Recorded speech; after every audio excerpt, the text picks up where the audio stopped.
আসসালামু আলাইকুম প্রিয় দর্শক বিন্দু, দেখেন গ্রামে দেখেন কত মজা হয় আম কুড়ানোর দৃশ্য। আমাদের এখানে ঝড়ি উঠছে, সবাই দেখেন একসাথে আমের গাছের তলে বসে থেকে আমের গাছের তলে দাঁড়িয়ে থেকে আম কুড়াচ্ছে। এরা সবাই প্রস্তুত হয়ে আছে আম কুড়ানোর জন্য।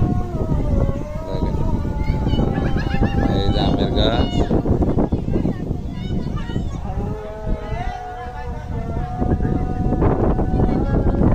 মাগরিবে আজান দিচ্ছে, এই সময় মেঘ করছে এবং বাতাস হচ্ছে।